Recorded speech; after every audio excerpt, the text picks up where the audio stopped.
think that, honestly, at the end of the day, I think North Korea is going to fucking realize that they're going to be like, you know what, this is fucking stupid, man.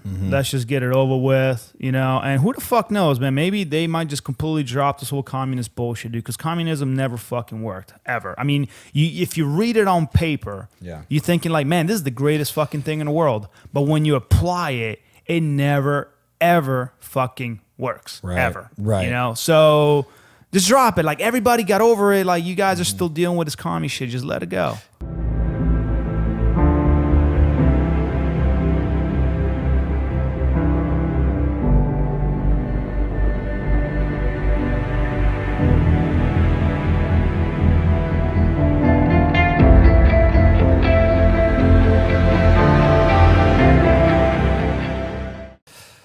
Hey, what's going on, guys? Welcome back to the Zero Bunker.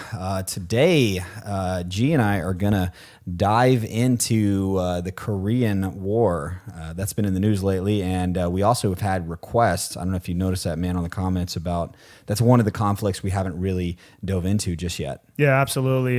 So what's going on, guys? Thanks for tuning in. And yeah, you're right about the Korean War. I mean, it is called the Forgotten War, and that's something that we know we obviously need to change. So today we're going to be focusing on that from today and the past, and you know, kind of dive into it. So yeah, absolutely. Hey, if this is your first time here, we want to welcome you to the podcast. This is a you know, it's a veteran lifestyle podcast where we get into you know, the history of things. We talk about different warriors and stuff throughout the history, and some amazing stories. We interview people periodically, have them on. Actually, we have an interview coming up. Was it next week? Yeah. Actually, we do. Wait a second. Yeah, we've got Bradford coming on, don't we? Oh, yeah, shit. Yeah, you're talking before that. Yeah. Oh, yeah. Absolutely. Yeah. Don't want to give too many spoilers, man. But we're gonna have two guys already showed up on our podcast, Jay and Tyson. And then we're gonna have a very special guest that's gonna join us, and Jason Everman. So yeah, super awesome, man. It's crazy exciting. But yeah, we get into that. You know, one of the things with Zero Bunker, guys, is that though we are a military veteran style podcast, we also kind of get into mindset and just different stuff that I think talk about mindset. So I've actually been seeing the tag "Tang is religion" like slowly popping up. It's slowly like taking over, right? So if you listen to the last episodes that we've been doing, you know, Tang is religion. There's like a whole concept behind it. Maybe one day we need to dedicate a full episode on Tang. Yeah, actually, what I'm gonna go ahead and do this. I'm gonna drop a link down below if you want a Tang is religion bumper sticker. You can buy that at zerofoxtrot.com. Yeah, check it out, guys. But yeah, no. In regards to Korea, you know, like you mentioned, CJ, we talk about a lot of the skull fuckers, and there's one guy in particular that I wanted to kick off with. He's just a fucking superhuman badass, and so. Just kind of stand by with me here, and we'll kind of go over this guy, and then I'm already getting blown away just by thinking about him. So okay. So the guy that we're talking about today, his name is First Sergeant Benjamin F. Wilson, a Washington native who enlisted in 1940 in the Army. So next thing you know, he's in Korea. And on June 4th, 1941, his unit was tasked with take out a hill dubbed Hell Hill. So during the assault, he was shot in the leg. His men began to carry him down the hill on a stretcher as the battle neared its climax. When the stretcher bearer set him down, obviously he was in massive pain. He literally got up from the stretcher and went back up the hill to fucking, you know, to be with his guys. Crazy fuck, man. So once on top of the hill, he led a bayonet charge, killed 27 enemy soldiers in the process. When his men were pinned down by machine gun fire, he dashed across the field and killed 4 more with his rifle fire and grenades and took over their positions.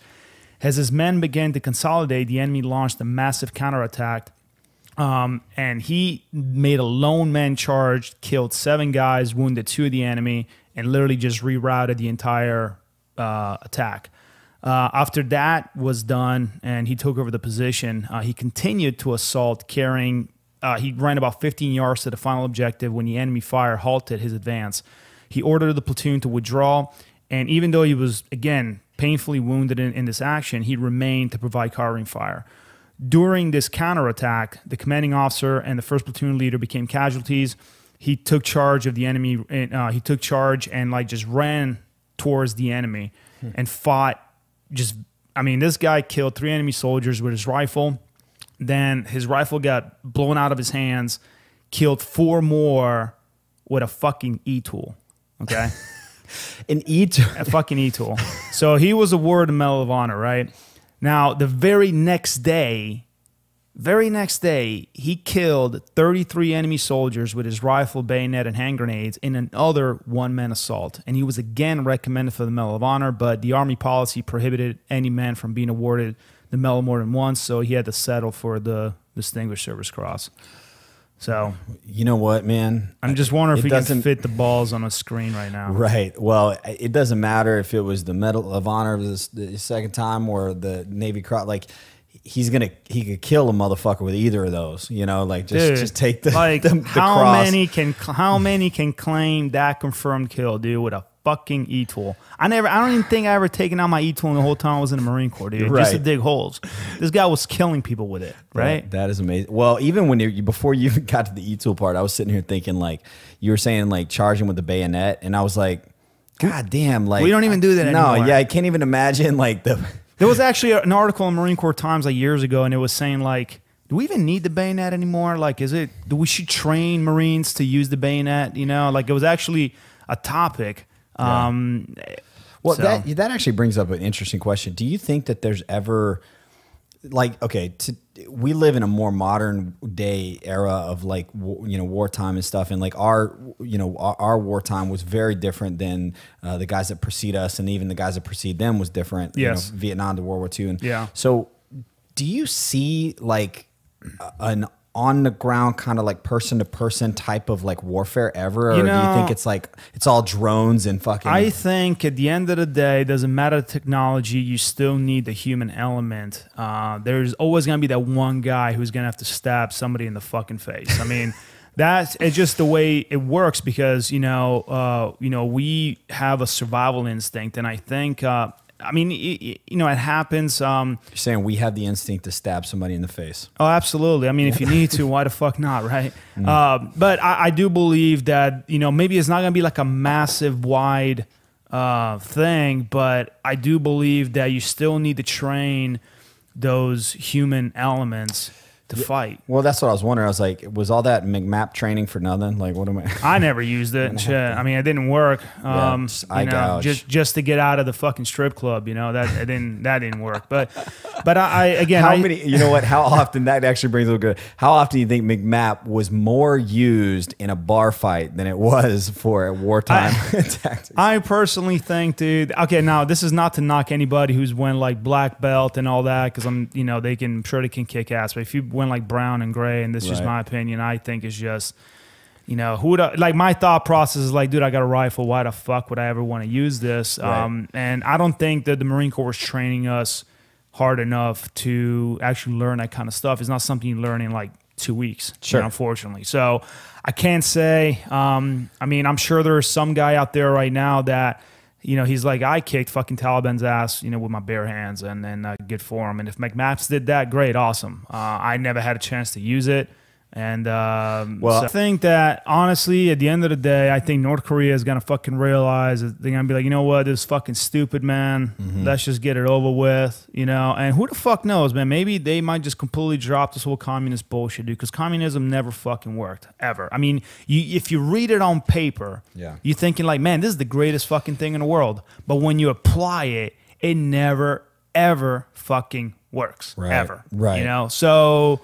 just drop it. Like, everybody got over it. Like, you guys are still dealing with this commie shit. Just let it go. I remember getting, it was like gray or green or one of them. And I remember thinking, like, this is more of an excuse for them just to kick the shit out of me, man. Like, it was just like, it was like a workout, but like for, an extended period of time. Like, well, how many things you actually done in the Marine Corps that kind of made sense, right? I mean, very little. Yeah, very little. I mean, I know, like, sometimes I look back on things and I'm thinking, like, you know what? Now I understand why they made us, do this and do that.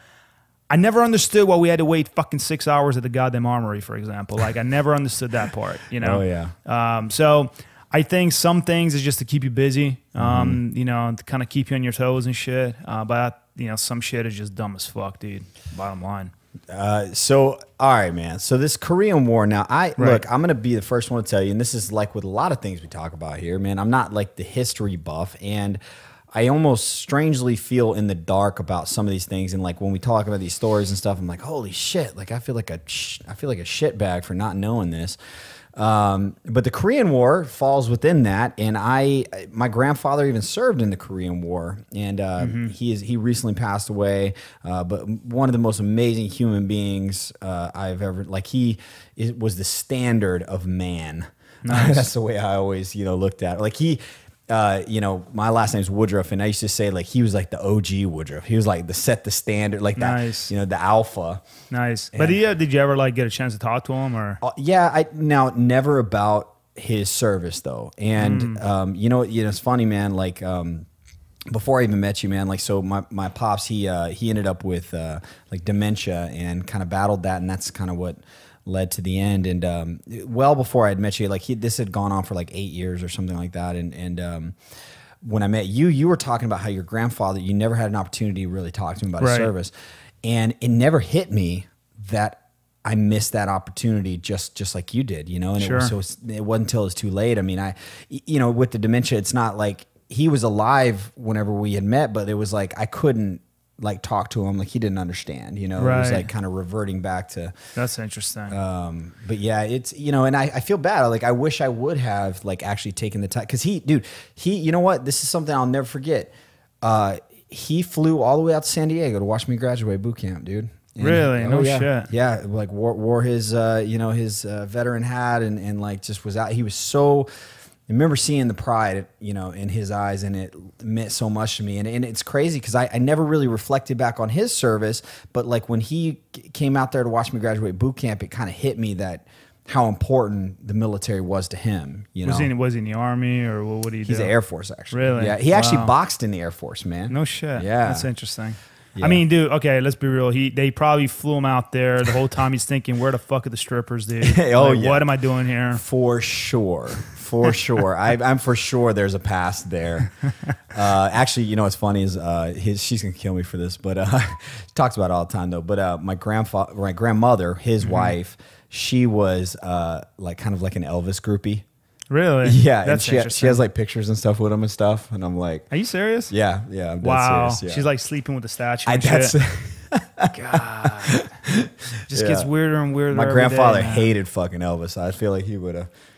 They might be battling right now, and wherever the afterlife is, man, they might be. They just bought. Well, Elvis. I mean, I don't think you can take on your granddad, dude. So, right. But that's actually pretty funny to see. Like it's funny how we discover all this shit on the podcast. Oh yeah.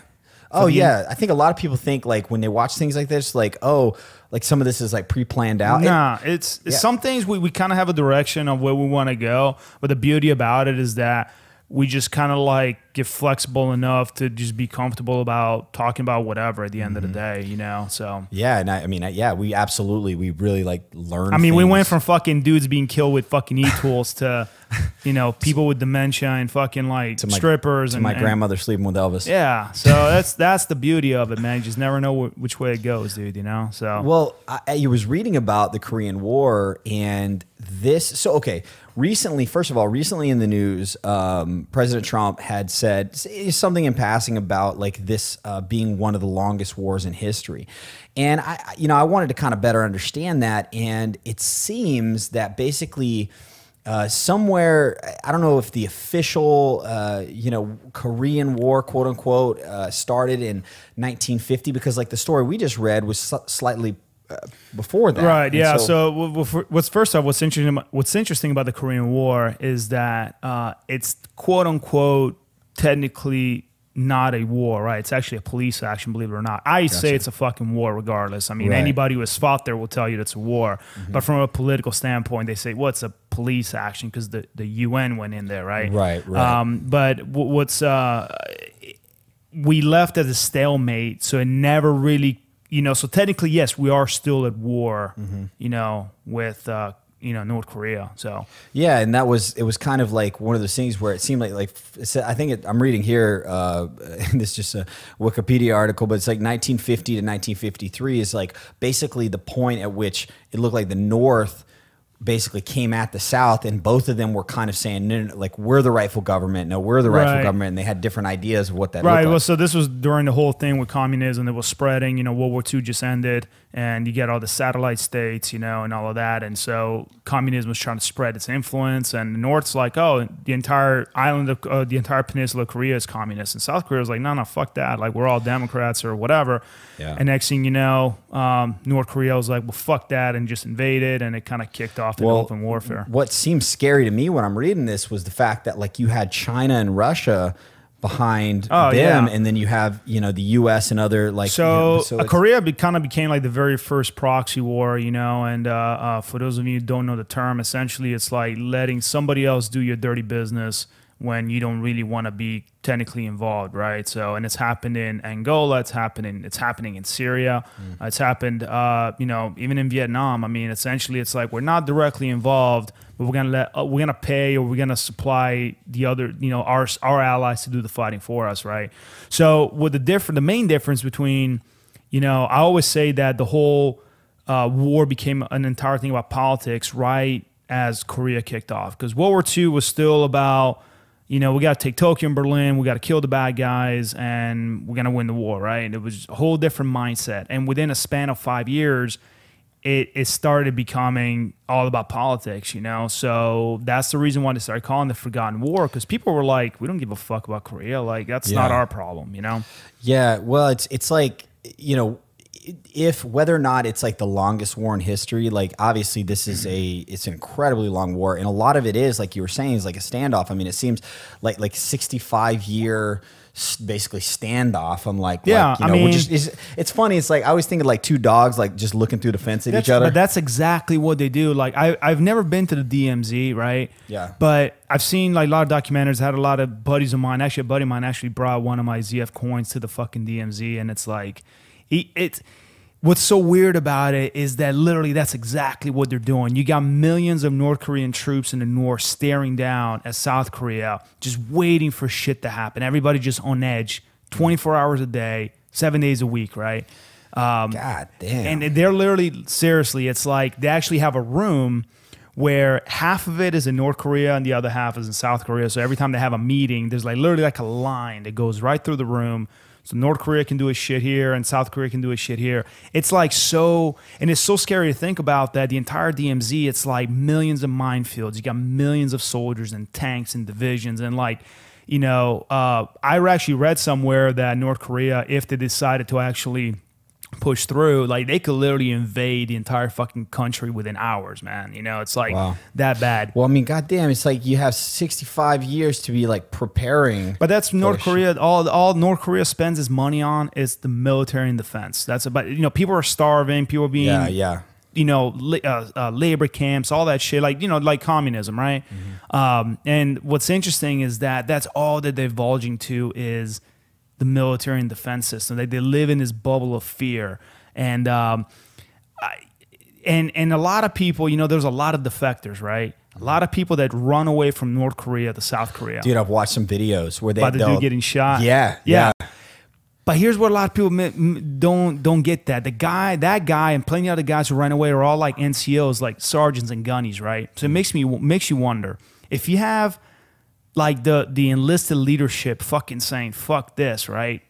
It makes me question, like, are the North Koreans really that prepared? Because I feel like if we invaded North Korea, people are like, well, fuck this. Like, we don't want anything. You know what I mean? Yeah, for sure. I mean, it sounds to me over the years that whether it was Kim Jong-un or his his father preceded him, was like there's a lot of fluff there. Like, there's a lot of shit talking, a lot of, and I'm not saying that obviously they don't got some serious shit, but like in the grand scheme of things, I think that these motherfuckers are just a lot of talk. You know what I mean? Dude, and it's so funny you say that, man, because every time I look at that pudge ball, dude, I'm thinking like that guy has no fucking idea what's happening. He's just I feel like everybody else is like, all the old heads, like the old generals, are like literally like, hey, you need to do this. And he's like, all right, whatever. Like, I think the guy probably like, He's just like, I don't even want to do any of this shit. Like, I don't even want to fucking do what I'm doing right now. You know what I mean? I'm just kind of forced to do it.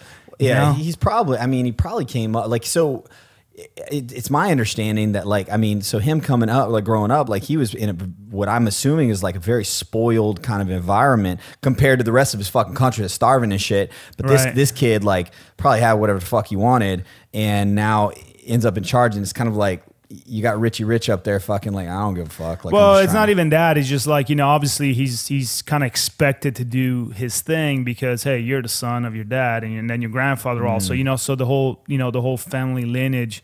I don't, again, I'm not defending the guy. I think he's a dirty fucking communist like everybody else, but I think it's just funny that, I think it's just hilarious that everybody's portraying him to be this bad guy. I think the guy is just a sack of shit who's just like, yeah, I just have no idea what I'm doing, dude. And like, that's the reason why we're doing these talks, right? Because he's literally getting to a point where it's like, dude, there's no way they can win this. They can build all the nukes that they want.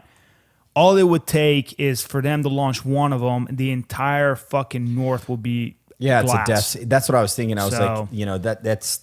Yeah, you got to. That's a death sentence right there. Absolutely. Yeah, like, so this whole talk about like, you know, this and that. I mean, if anything, dude, the guy is actually trying to play as smart about keeping North Korea in this like black secrecy. You know what I mean, about what's going on there and all of that. It's just kind of like, because if he didn't do that, nobody would give a flying fuck about Korea. Nobody would care about any of those guys. So is it true? And I mean, maybe you don't know this, but like, you know, they say that like he almost like. So he creates this bubble, but like almost so much to where like it's kind of like fake news and shit, and like protecting you from like the reality of everything else around the world. Like they're literally putting on a production so that people think that they're... Dude, it's like North Korea is nothing but a massive propaganda machine, dude. That's all they are. Like, it's crazy. Everybody who's there, like I saw, there was a bunch of people that they have access to go to North Korea. You know, it's so... because it's a whole different planet. It's not a different country. It's a different fucking We need to bring on dude. Dennis Rodman on the podcast and see if he can discuss it with us. Yeah, right. I don't know if I can fit all this fucking lip rings here, but you know, but the thing is like they treat that as a whole different fucking world. It's like paranoid fucking 101, man. I mean, you can like... I mean, there's plenty of stories where dudes are just getting in prison for like no fucking reason. You take a photo, you know, like there's like this mindset of brainwashing where people are like, it's like, you know, the type of person where you're like forced to smile, but you look at them, they're just saying like, help me, you know, that kind of deal.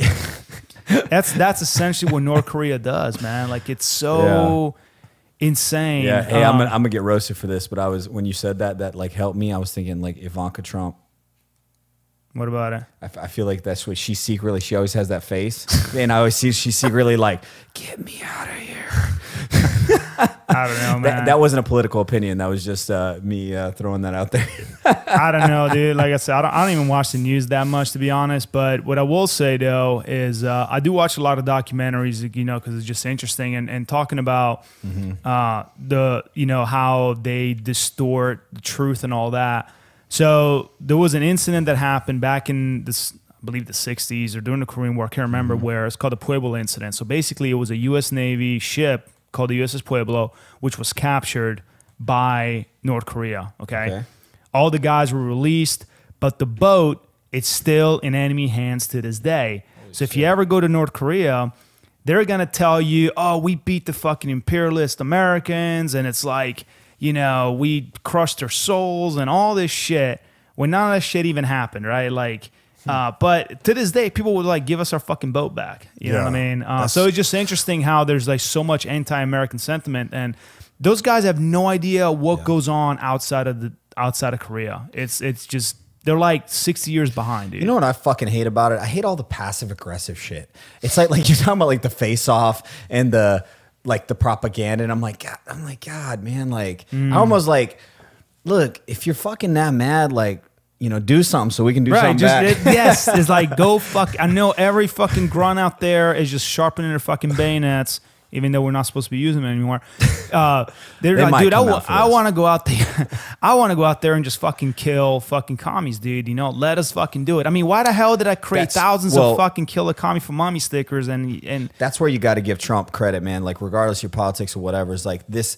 the motherfucker has been ballsy about this situation and been, you know, it's kind of like, at least kind of calling it for what it is. Kind of like, you know, nobody was getting out on the news and shit and like saying like, you know, these guys are full of shit. Like, come on, bring, like, if you're going to do something, do something. And I feel like we're finally getting a little bit of that strength, you know? I think that honestly, at the end of the day, I think North Korea is going to fucking realize that they're going to be like, you know what, this is fucking stupid, man. Let's just get it over with, you know? And who the fuck knows, man? Maybe they might just completely drop this whole communist bullshit, dude, because communism never fucking worked, ever. I mean, if you read it on paper, you're thinking like, man, this is the greatest fucking thing in the world. But when you apply it, it never, ever fucking works. Ever. Right. You know? So just drop it. Like, everybody got over it. Like, you guys are still dealing with this commie shit. Just let it go. Hey, did you there was a story recently regarding North Korea. Was that kid, well, I say kid, I mean, what was it, like probably late 20s, 30 something, but he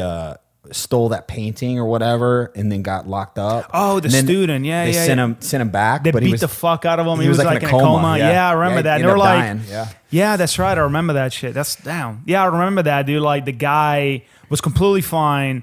Then he went to a coma. Like, all right, here you go. Take him. And this is like fucking like 3 months later, right? Yeah, that was it was crazy. Like, it's like you're fighting and get this guy back, and they're like, I mean, we'll give it to you back, you know, but like, this motherfucker, yeah. And I'm like, God damn, dude, that's fucked up. It is scary to me. Like, I've actually seen, you can go on YouTube and watch like people that go and visit North Korea and you know, and they're filming and stuff. And I'm like, fuck that. Oh, like, dude, fuck that. I don't man. I'm worried about getting fucking arrested in the United States. I don't want to fucking like, I would never venture out there, to be honest, because, dude, honestly, there's no common sense, right? I was watching this thing on, I rarely watch Vice, but the only reason why I watched this one episode is when they actually went to North Korea, and I thought it was actually very interesting. So this is kind of funny, right? So the guys went out there, and everything is literally staged to make it look like it's normal, right?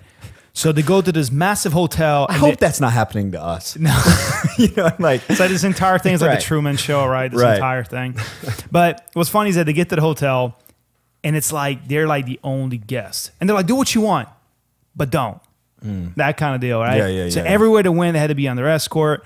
They go to a restaurant, and it's like when he got there, it was like the entire restaurant was set up with food, but there was no people there. It was just them, right? And then they drive out in the country for like 3 hours in the middle of fucking nowhere, and there's this massive building, and it's a tea shop. So they go in there, and there's this one lonely girl pretending to sell fucking tea. And she probably hasn't had human contact in like months, right? She's like shaking, like trying to act. But you know what's funny? When that scene happened, everybody was like, "Save the tea girl." That was the hashtag. Save the tea girl, right? Dude, I think that could be translated to something else. What's that? Yeah, tea girl. That's like a tranny. Save the tranny. No, the girl was actually pretty good looking, man. But she just had like this. She was like freely imprisoned. You know what I mean? Like, she was there. She was like, so what? She's good looking. You never been to Thailand, dude? No, I've never been to Thailand, dude. No, I haven't either. But I hear the trannies look like real women. That's what I hear too, and I heard they're cheap too. So, you know, save the tea. I love it though. Like, save the tea girl. I'm telling you, if you find that fucking video on YouTube, it will say like "save the tea girl," dude. Like, I'm sure somebody capitalized on that. But then it's like, it was just the weirdest thing, dude. And I'm like watching all this thing, which, you know, balls to them for going out there and doing it. But they could have easily got fucking arrested, thrown to a fucking labor camp, and never to be heard again, just like that. Yeah, and that's what, dude, I've even, it sounds bad, like maybe, I don't want to come off as a pussy, but I'm like, look, I just don't want to put myself in fucked up situations. And like, friends of mine, they go and like go on cruises and shit or whatever, they go on vacations, and some will go to Jamaica. And I'm like, I didn't want to fucking go to Jamaica, man. It's like, really? It's fucking, well, it's fucking like downtown. Dude, I went to Jamaica. It's dangerous. But yeah, but Jamaica, dude, okay, I've been to Jamaica, dude. Fucking Mexico's dangerous. We're right down the road. That's different. But Jamaica, dude, with Jamaica, man, the one thing that you need to know, be friends with the fucking cab drivers. You hook them up, dude, they're like the key to the city. Grease them up. Believe me on that one, dude. Okay. Never go to Kingston, but, you know, but everywhere else you good, Montego Bay and all that good shit, dude. But if you're friends with the driver, with the taxi driver, you're a fucking gold. So that's my travel tip to you, man. You will not see this on Travelocity or TripAdvisor, but I'm telling you, be friends with the fucking guy. And here's the other thing too about Jamaica.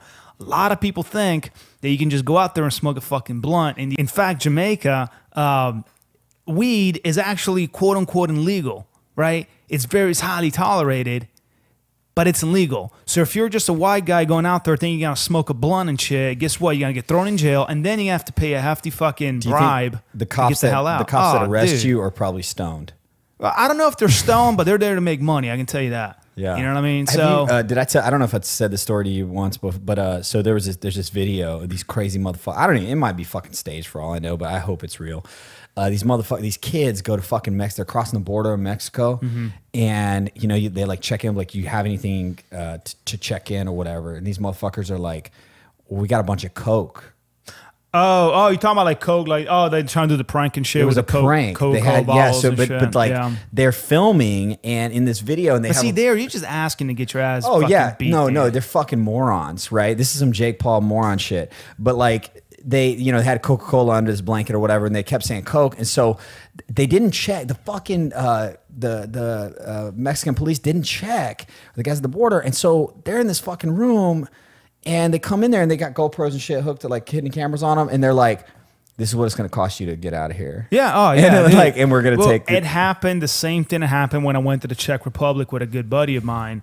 To keep a long story short, like, he didn't have the proper fucking papers and shit, and you know, so I went to visit him in Germany. He was stationed out there, and I landed in Germany because I had to do some other shit. And I said, "Hey man, since I'm here, you know, let's link up. It's been a while. Actually went to high school together and shit." Yeah. So we were fucking chilling, dude. For all you army guys, we were actually in Vilseck. That's near Nuremberg.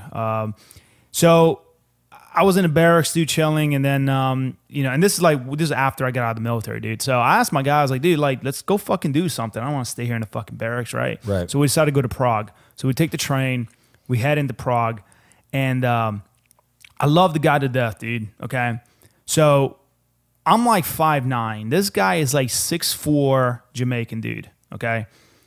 We get in there, and these two fucking cops get on the train. They're like, you know, undercover or whatever. They ask for our papers. So I had, you know, give him my passport, good to go. He brings out his military ID, which should be completely fine. But they're arguing. They're like, no, this is not good. You need a passport, yada, yada, yada. So next thing you know, they drop us off in the middle of the fucking Czech Republic, and train takes off, right? So I'm stranded with this fucking 6-foot giant, right? Probably the only black dude in the goddamn country. And everybody's like just staring the shit out of us, and the cops are like, hey, follow us. So we're going. Now the town looked like it just got bombed. Are you, okay, when it's like the follow us, are you at that point in your mind thinking of every escape? You're like, no. I'm thinking that we're probably going to die, and then the escape part came later, right? So we're like following these fucking cops. You know, and I'm, you know, like, nobody knows we're there. Nobody speaks English there. And again, I'm stuck with this fucking 6-foot giant, right? Yeah. So we go down the fucking train station. We get into the, you know, there's like this basement, you know, where you buy all the tickets and shit. And as soon as we come in, all the fucking people behind the counters, like, disappear. They're just gone, right? So just me, him, and 2 cops. We get to the end of the hallway, and the guy literally turns around and is like, this is the deal, like in broken English, is like, you're going to pay us this much or we're going to throw you to jail. Now, he wasn't talking about me because I was fine. He was talking about him, and so he fucking flies off the handle, and he's all pissed. I'm like, dude, chill the fuck out, relax, okay? Like, let's think this shit through because they can kill us right the fuck now, and we're done. So he wanted to fucking beat the cops, take the car, and like drive back to Germany. And I said, let's not do that. I was like, that's not going to fucking fly. So I said, pay the motherfuckers, dude, and let's just get on with it, right? So he did. He shelled out like 300 fucking euros, and then like in the, I don't know what the currency in the Czech Republic is. But anyways, they made some fucking money, dude, right, over there. And on top of it, I'm thinking, okay, we're done. We're going to go to Prague. And no, these motherfuckers escort us back to fucking Germany, dude. So it was like this fucking 6-hour ordeal. And... you know, so that's the thing about traveling, dude, you know, like shit happens, man. I mean, okay. In retrospect, how does it go down? Let's go down a path of like saying y'all just kicked their ass and took their car. How does that play out? That would have been. Well, but the thing is, there's story. no way. But what am I gonna do, right? I mean, again, like in Eastern Europe, like you don't have too many black people, dude. That's just the way it is. So I'm literally walking with the fucking target, so right? One driving like a police car or something. He probably wouldn't even fit in this fucking cars, dude. And cars in Europe are so fucking small, dude. Like he would not be able to fit in there, dude. So I don't know what the fuck would have happened, dude. But I mean, it was just it could have turned south like that, dude. Jesus, So that is an intense. See, this is the thing. That's why, like, I kind of want to just stay in my own little bubble here because I don't want that shit to happen to me, man. But here's the other thing, too, dude. Right? Okay, here's the I other watched deal. Hostel, dude. I watched the fucking shit. I want my organs harvested. But hold on a second. But let's think this, dude. I would be sex trafficked. That's what would happen. But let's think this, dude, bro. Like, there's also I've been to plenty of places where nothing happened and shit, and I had a good time. I guess like don't seclude yourself to that, dude. It could happen, but there's a major chance that it won't, and you'll be fine, dude. Like I encourage everybody to travel and go out there and experience new cultures and do your shit. And if you're in the Marine Corps, then you can actually kill those cultures. So just if you're travel. 6+ foot black person. Don't go to the Czech Republic. Yeah, right. Do not go to the Czech Republic, from my experience. Okay, maybe things have changed now, but just don't do that. Yeah, that's interesting, man. And then honestly, I wish I could say I was more well traveled. I love. First of all, I do love different cultures. I do love like getting out there. I think it gives any young person that's watching right now. I will tell you, and this isn't even just like country to country. I mean, like just experiences in life. Like like it'd be like going to different churches and shit. Like I'm like just go like do something that is so outside of whatever you grew up doing just to like experience it. Yes. Yeah, dude. I mean, life is all about, there's so many things you can do in life, man, so many experiences. And that's one thing that I've, vowed myself to do this year, for example. Last year's have been kind of plagued with, just negative shit. And this year I said, you know what? I'm gonna fucking go do this. I won't say don't do a bucket list because then it's like you're setting all these standards. You know what I mean? If you're not accomplishing it, you're pissed, right? But like go with a fucking mindset that you're like, you know what? I'm actually gonna fucking do this today. G vowed to force watch CNN for the next 2 weeks. No, I don't know about dude. I don't even have fucking cable, bro. The only thing I watch nobody has fucking cable. It's Amazon like or Netflix. Well, that's the thing is like YouTube. Bootlegs. Well, and obviously some of you guys are Pornhub. Yeah. That I'm more of an XNXX guy, like because it's like dirtier, and I like the. What about XX? Pornhub XX is videos? too. Yeah. So Pornhub is too. It's too high end for me. Too corporate. It's a little too corporate. I like that, like kind of like a little bit of white trash, a little bit of trailer. Like that's rough. That's why I don't go to like high end restaurants. I'm like let's just go to Chili's. Hey man, dude, Chili's. I never go to Chili's ever again. Every time I went there, I always get fucking food poison. I don't know if there was like conspiracy against me, dude. Well, you got a fucked up stomach though, man. Like we've. No. This is like before that, dude. I'm telling you. Is it getting better? Huh? Is your stomach getting better? Yeah. They pumped all the semen out, so we're good. Too many MREs. Like, I'm like telling his personal life right now, but he's been drinking like these fucking goji berries and fancy green juices. Hey, I'll back up on this. So, I've been drinking a lot of that kombucha shit, dude. But the thing is, so I'm not crazy about medical shit. The VA kind of turned me off on all the medical stuff, man. But I it's not I don't believe in medicine. I had surgeries and all kinds of shit. Medicine fucking paved the way, right? But I believe there are some things that you can just completely take fucking naturally. Not because there's not some hippie fucking sales pitch. It's not. Right. But I truly believe that look at it before all pharmaceuticals and pills and all the shit came along. I mean, motherfuckers were curing themselves with just basic shit. Now, granted, they were not living past 28 years old, but well, there's saber-tooth tigers and shit out there. I mean, it's a different world. But you got vaccines and all that shit. But I believe there are some things that we live in a society where here's a pill, it'll fix it, and it doesn't. What do you think the medicine situation in North Korea is? Oh, I don't know, dude. Fucking rice and bugs. I don't know. I don't even think they have a healthcare system there, dude. No, yeah.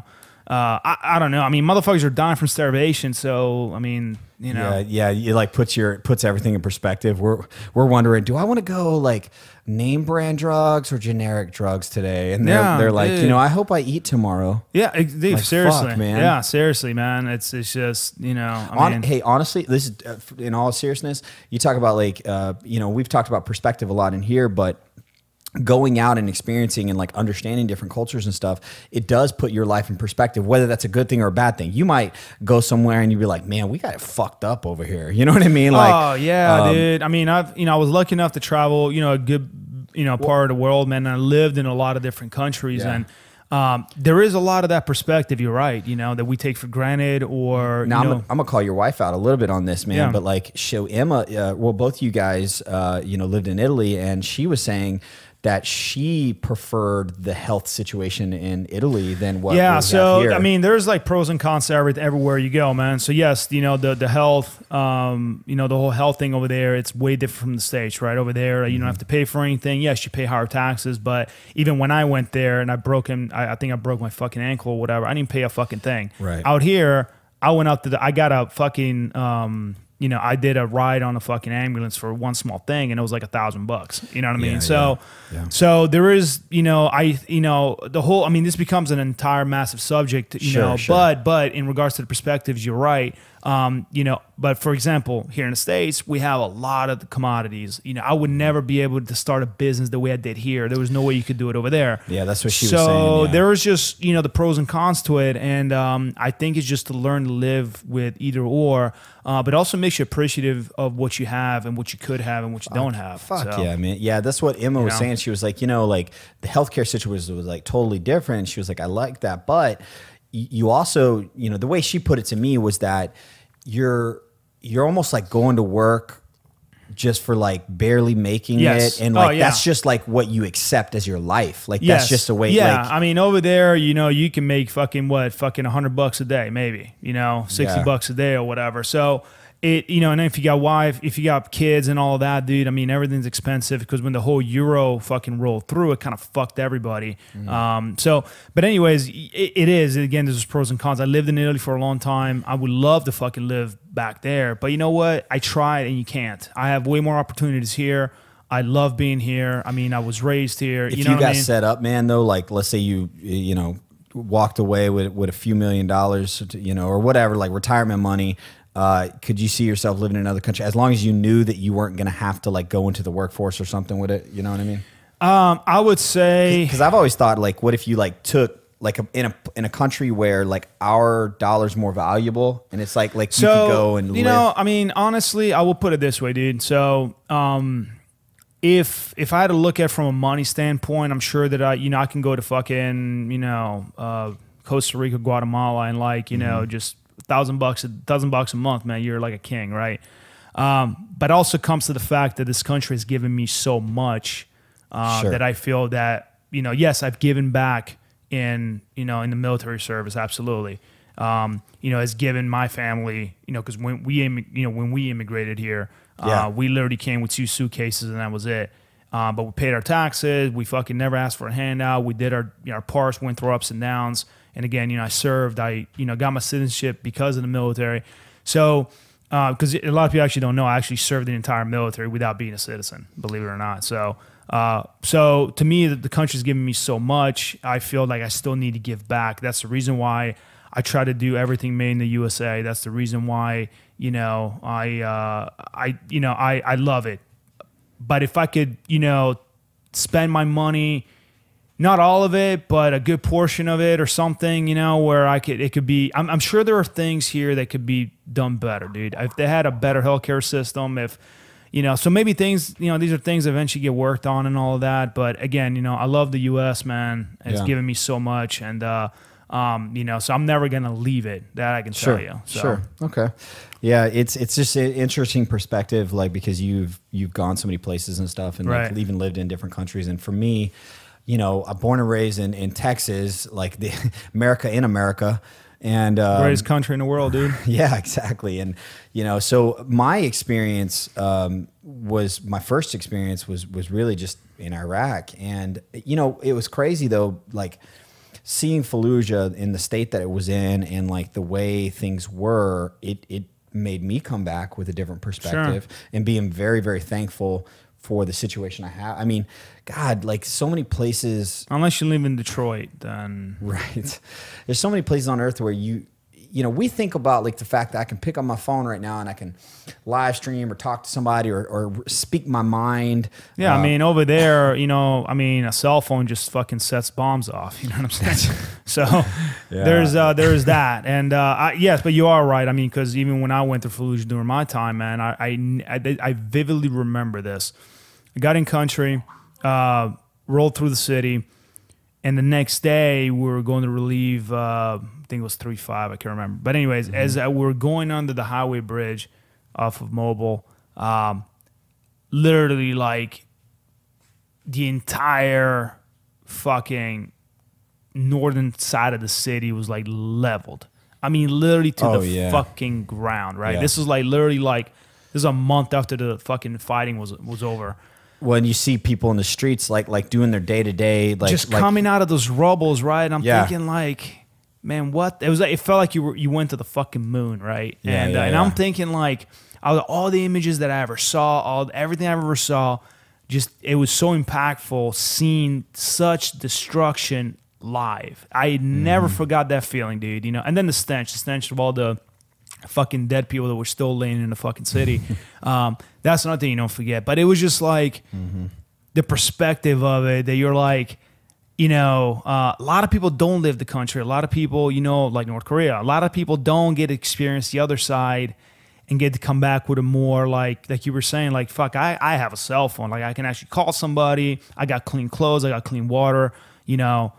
A lot of the guys don't even have, I mean, look at Africa. Look at, you know, there's so many places, man, that it's just. There's a place in Africa with like some of the rebel forces and all that. Like that's just, I mean, even, well, going back to Mexico, like you think about like some of the cartel situations, they say they'll hang people from like bridges and shit. Oh, dude, and like it's like that state of fear and just all of that. And then even just going backwards, like just the fact that you can't have your own opinions really without either dying or just and that's one thing that I try to tell people, dude. You know, like everybody always knocks on, you know, the U.S. and it's a police state and blah blah blah blah all this shit. I was like, no, it's not. You know, because you have the freedom to express yourself. I was like, why don't you go do the same thing in Korea or Syria, all these places?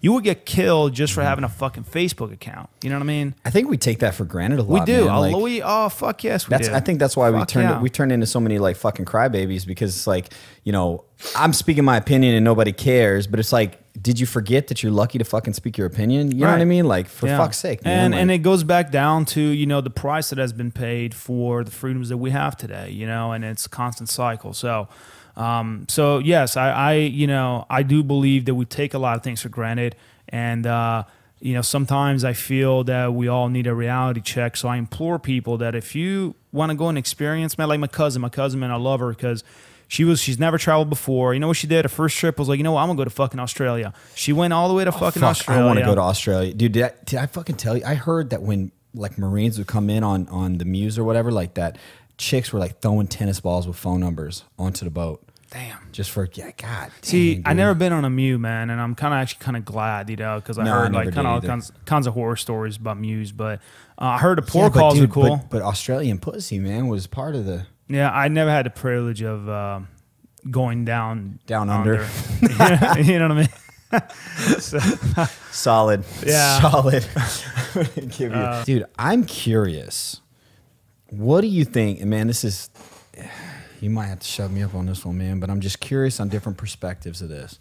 Okay. The United States has in the past obviously intervened in countries that are running in obviously different ways, and they have different belief systems of the way, whether, you know, you talk about communists and communism, or, you know, you had overthrowing Saddam Hussein and you know, and of course we have 9/11. Like we can look at attacks and all that stuff, but like, what are your thoughts about us? You know, we love the truth that we are, but like truth is a subjective thing. Should we step in to, let's say like in North Korea, should we step in and say, you know, you should be free like us and you should be all these things? Now, for me, it's easy for me in my morality to say like, well, yeah, like I want to help them. I want them to have the things that we have, you know, but is it okay for us to like, you know, go into places and try to help them to be more like us? Does that make sense? So first I would say this. I think that it just depends on the situation, in my opinion. Right. Do I think that sometimes are we the greatest example in the world? No, probably no. A lot of times maybe we're not. But there are a lot of things that we are. Like our school system, I think. Well, there are a lot of things that we are, you know, that we bring. You know, if you look at, you know, World War I, for example, we did not want to be involved because it wasn't our shit. And we kind of got forced into it. And when we did our part. World War II, we didn't want to have any part of that. We want to do our own shit. And then Pearl Harbor came, we're like, well, fuck that. And, you know, we started doing our thing. And prior to that, we're actually helping the Allies, you know, and all of that. Right. Korea came, and then this whole the Cold War thing happened. And we went into this like, hey, communism is bad. We need to stop it before it fucking, you know, influences everybody. And that's how Vietnam started. That's how a bunch of proxy wars, you know, happened, the Berlin Wall and all the good shit, Korea. So the last, you know, this period of like 50 years or whatever, 40 years, the Cold War has been happening was to stop communism. And then, you know, we went into like this, after like the collapse of the Berlin Wall in the 90s, we went into like this like humanitarian aid deal where like Somalia, for example, like Somalia, we're like, dude, these guys are starving. That's evil out there. We need to fucking go help them. And we did. Yeah. Bosnia happened, you know, all the, you know, bad shit that was happening there and like the mass murders and all that, genocide. And we went out there and tried to do our part. Now, you know, Iraq, for example, I personally think, and this is me, you know, coming off, you know, from being over there, I don't think we had any fucking reason to be there in the first place. You know what I'm saying? The way I justified my presence from being there is that, you know what, I don't have a choice what my country says, right? If my country needs me, whatever it is, I'm gonna be there for it. I don't have the opinion to agree with it. And at the end of the day, we went out there. I looked out for my brothers. We tried to do the mission that we could. We tried to help when we could. We tried to do our part. But after 7, 8 months, 9 months, whatever the fuck it was, then it wasn't my problem anymore. Well, you know? and that's what's interesting to me is that, so to kind of answer that real quick, I believe that, again, there are certain situations that if people, you know, but also here's the other caveat to that. There are also a lot of instances where we could have really truly helped and we haven't. Yeah. You know what I mean? Yeah. So I think there is, I hate to say it, but there is also that some politics and personal interests involved when we do decide to help people once in a while. And you that's know what I mean? That's what's tough, man, is because like for me, you know, and just the way I live my life as just an individual, it's like I want to go out of my way to help others or to provide knowledge so that somebody can see things in a maybe more open light or something. And but I don't think we should force anything. Sure. In my opinion, I think that it's like, you know, like, it's like, how would you like if you believed in something and I came and I just forced it down your throat? That's why. I don't believe in that. I do believe in, like, dude, this is what we're all about. You're in it or you're not. And if you're not, great. And I think that, again, people do need to be helped. But then there's like the limit of. Well, that's why so I'm going to probably get fucking roasted for this. But that's why I'm not a big fan of like the, what do you call it, like the missionaries where they go and you preach the word or whatever in different areas. And it's not, look, first of all, I think it's a noble thing. I can appreciate anybody believing what they believe to such an extent. But if you think like, let's say like, oh, these group of people have a different religion and like we need to push our religion on them so that we can save them. But the missionaries, I don't know, but the missionaries and all that, I don't believe that they're not there to like, you know, convert people into their religion. Like if you look at Africa and all of that, they're going out there and saying, hey, I'm trying to help these people, these kids. Yeah, that's what I'm saying. No, I mean like the idea of like the knocking out, you know, it's like the Jehovah's Witness knocking on your door shit. Well, and I'm like, well, I mean, I had those actually come like a couple weeks ago, you know, and I mean, did you answer the door with like one of these weapons? Did you? No, I didn't know it was them, but here's the deal, man. I respect the fact that if you come up to me and you say, hey, you should fucking look into this or try this, and I'm like, you know what? I don't want free will. Maybe I will, or maybe I won't, and it should be left at that. Did they try to cram it down my throat? No. I actually had a worse fucking thing when, you know, I was thinking about switching my truck to go buy another one. And I was kind of like just checking things out, you know, and all that. And then I was like, you know, think about it. And these motherfuckers are like, dude, you should buy one. You need to buy one. Like, and I'm just like, yeah, the hard yo, sell. back the fuck up, motherfucker. Like, yeah. If I want to buy one, I'll fucking buy one. You know what I'm saying? So he's the guy that'll put you in an arm bar if you try to hard sell him. Fuck no. It's not even it's not even that, dude. But it's just the more the mere fact that I hate people trying to, you know, same thing that's happening in this country right now. Like, there's so much division between the, you know, the guns and the school shootings and all the other shit, and people are trying to force feed you on both sides, you know what I'm saying? I'm more of agreed. Hey, dude, being open-minded, and if that fits your shoe, then fucking wear it. If it doesn't, then don't. So, hey, can I make a suggestion, dude? Wait, I need you to get a stack of those Tangas Religion stickers, set them by your front door, so every time a Jehovah's Witness comes, like I just hand them. Like, I'd like to tell you about my religion, and like that's, dude. There's a lot of money into that, dude. I'll tell you that. But you know something, man. You know I'll close it off with this on this subject, man. Don't force fucking shit on people, man. Don't force your beliefs on them. You want to get your point across. You want to get your, you know, because you think it might help that person and say your piece, but then come to an understanding that you need to leave that person space to. Whether you accept it or not, move the fuck on. So what do you think about propaganda then? Because like here's one of the things that plagues us, and also like this is funny. Like this is gonna sound fucked up, but if I were to parallel things that we struggle with and the North Korea conversation, right. North Korea puts out this facade so that everybody lives in this like fakeness. Well, you know, and look, I'm not. You know, 100% every time Trump or somebody else says, you know, fake news. Look, I think that the truth is there if you want to see it enough here, but we can't deny that like on both sides of it, you're watching Fox News, there's an agenda. You're watching CNN, there's an agenda. Like how do we combat the headlines and shit and like it's hard, man. It's because it's money, really, right? Like it's the people are making money. It's more besides that, man. I think that we lose track of the truth sometimes, you know what I mean? And you're right, you know, you can have one story and then one side will say slightly different, the other person will say slightly different. So at the end of the day, it's actually, you know, the media shouldn't have any bias, you know what I mean? I've always been, you know, how do you police it though? Because it's like it's hard, man. I mean, it starts from the media itself, dude. It starts from the guys who print the newspapers. It starts from the guys who collect the articles, who go out and find the sources. Because I'm sure there's a lot of stories that are true and they're, you know, non-biased. But then they go through this cycle, they get washed out in the whole funnel of the media. You know what I'm saying? So it's like the last shooting that happened in Texas, right? Right. Nobody, you know, because the guy did not use an AR-15 or whatever is not this massive, like, big deal, you know, which I think is completely wrong. But the one that happened in Parkland, AR-15 is highlighted every fucking 10 minutes. That's biased. To me, that's just like, dude, you're just literally causing shit on purpose. You know what I mean? Sure. So I think that first off, the truth always does come out, but unfortunately, the way the system works now, the truth always does come out. I mean, take it from Roseanne recently. Jesus. Ouch. Too soon? Damn. It was too soon. Too soon. I'm just kidding. Damn.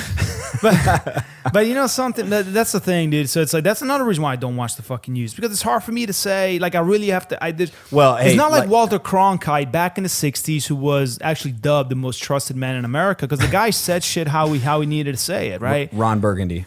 Who? Ron Burgundy. I don't know what that is. That's Anchorman from Will. That was, you didn't.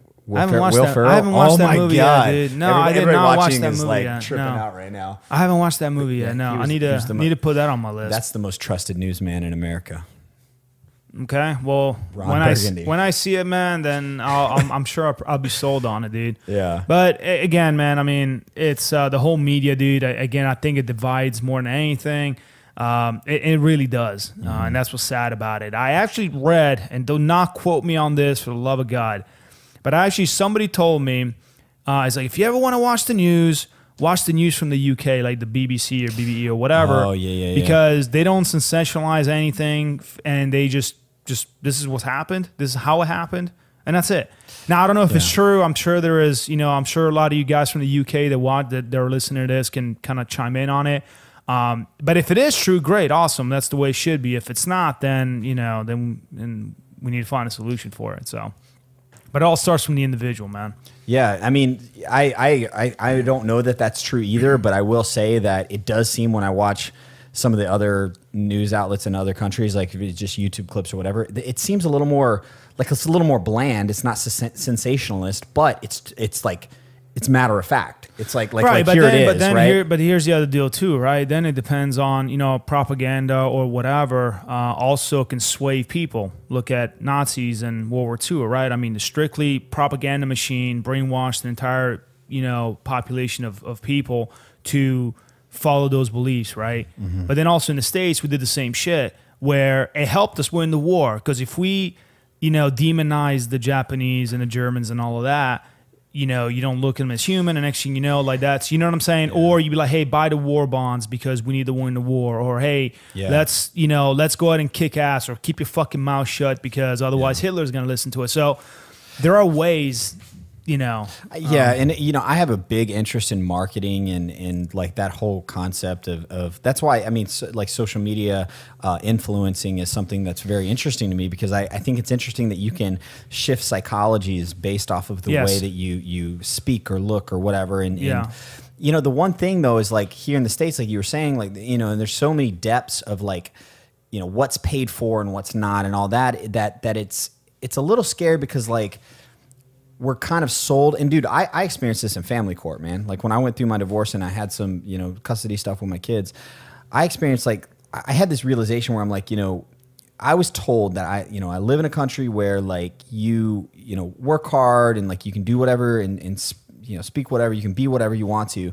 And I felt like, and this is a small amount, and I'm not trying to be first world problems because like, fuck, we still have it way fucking better than most countries out there. But I saw myself handcuffed and tied to something that like my civil rights were kind of infringed on in a sense. And I was like, you know, it's a little frustrating to, I think, be sometimes like sold that like everything, like you're free, but like kind of not because this media outlet is really being funded by this and they're going to sell you on this. So really, we're really making you think what we want you to think in a way. Right. Does that make sense? So it's kind of weird. Like you think you're free thinking, but you're really a product of like some depth of financing somewhere. And that is a freaky thought, but you know, it's kind of like you're being sold without being sold. It's like the opposite of what those car dealerships were doing. They're like undercover, like it would be like if they were becoming your friends like slowly and then you bought like a fucking truck from them. Yeah. That was like the whole plan, right? All along, man. Yeah. That's basically what Zero Foxtrot is doing, by the way, if you're watching this, is we're just bringing you in to be our friends so that you buy t-shirts. It's a trap. It is a trap. No, but you know, when you were saying about social influence was, you're right, you know, like with ZF, and again, I never thought it would, you know, grow up to the way it did. And that's the reason why I always make it a mission to stay neutral, to speak the truth and to speak my mind. And here's the deal. Even the shit that we talked about today, people are not going to agree with it. And I'm completely fucking fine with it. Right, you know, people are probably not going to buy my shit. Great. Awesome. You know, and then there's the other side who are like, hey, we support you. Hey, we love it. Hey, I'm going to buy your stuff. You know, even awesome. But my main thing is that I throw it all out there. And if you like it, great. If you don't, then you don't. You know, we're not sitting here forcing, feeding you, like, you need to listen to this fucking Zero Bunker. You need to fucking agree with us. Like, it's not that. Absolutely. I think keeping it reasonable. You know, one of the best lessons I ever got was somebody had told me, let's say you find something that you believe in and you're like, you know, like, I really feel like this is true and I believe in this for whatever reason. First step, instead of like buying into it completely, try to disprove it. Try to like look for the reason why it might not be true, even as hard as it is because you're emotionally attached to it. But like look for the opposite end, because that will give you clarity on a different perspective. And then from looking at it at both ends, you can make a reasonable decision. And that's basically what science does, right? Is like science is constantly trying to find every variable to disprove something, and whatever we're left with must be the truth, or at least the closest to the truth that we can. That's interesting. Yeah, that's a very interesting concept. Well, also I think doing, you know, kind of thinking like that helps you break away. Well, it helps you first off kind of get out of your box a little bit, and it helps you to think outside of that box. And I think you can also, you know, you could apply it with anything in life. You know what I mean? Whether it's like, anything in life there's always a different perspective to it. Sure. So, hey man, speaking of thinking outside of the box, Alex said he wanted to do a guy's trip, man. Oh yeah, he told me about that, dude. Yeah, I'm all down for it, man. Like I said, I mean, I made it a commitment to this year that we're gonna travel. I mean, you're going to Houston fucking tomorrow. That's right. So, I been in Texas, dude, for a couple of years, man. I was been bogged down with business and dark times and all that other good shit. And I said, this year I made a commitment. So you know what? Fuck all that. I'm gonna go out there and just kind of explore shit. And we did. So we did in the last 6 months. I've been, and I'm thinking like, man, what the fuck did I miss out on? Sure. So it's easy to do that, man, for sure. Yeah. So, but I think we should wrap this up, man. Yeah, man. So, hey guys, we want to thank you everybody for tuning in. And again, like just kind of like recap on some of this stuff is that anytime you hear us talking about something, like, of course, you're going to get opinions and you're going to get viewpoints and things like that. But one thing that we want to make damn clear is that we don't, we're not casting judgment on somebody's belief system. We're not saying that you should listen to us or anything like that. What we're saying is like, we're just expressing our points of view, but we want to look at things reasonable. We want to basically keep them objective as much as possible. And, it's just an interesting conversation. And I think that this sometimes can, it spark a debate or spark an open-ended conversation that may allow you to grow and think of things maybe a little bit differently. Cause I know I appreciate that stuff. You know what's funny, dude? This entire thing you just said, if this was in the media, it'd be completely cut out. Oh yeah. Fuck yeah. They would, they cut out. It scares the fuck out of me. It's like truth alert, guys. I'm actually going to be on I'm supposed to be anyway, unless they cut me the fuck out. But on a Netflix documentary about sports supplements. Really? Yeah. So it's called Sups the Movie, and it's supposed to be coming out in the next few months. I'm scared to death that they're going to like pick and choose some of the things that I said and like just portray me however the fuck they want to. Dude, you know what's funny about? You know what's funny? I'll say the very last thing. So when I did my very first small documentary, it was about a Vietnam door gunner, right? For those of you that haven't seen it, you should go on Vimeo, and it's called Stack Deck: Journey of a Sky Trooper. Is anybody still on Vimeo? You'd be surprised, man. Okay. Yeah, you'd be surprised. Maybe I'm missing out. Fuck. Well, it's a video on demand, so. But anyways, so it's so funny that you mentioned this because when I first met him, we out there to interview for his story, right? Yeah. That guy was like super defensive, as in like, he had his sunglasses, arms crossed, like wouldn't talk about a single thing, right? And then I told him, I was like, hey, listen, man. I was like, this ain't, we're not here to burn you. We're not here to like twist your story. We're not here to twist reality. And the reason he had a bad taste because he did a documentary a long time ago, and they portrayed him completely fucking opposite of what he did. And I said, listen, dude, this is your story, dude. I'm not twisting anything. I just want to hear it. And that's exactly what happened, So it kind of restored faith in him. But it's just funny how you were mentioning, people being scared. I think it's completely normal nowadays, and it shouldn't be.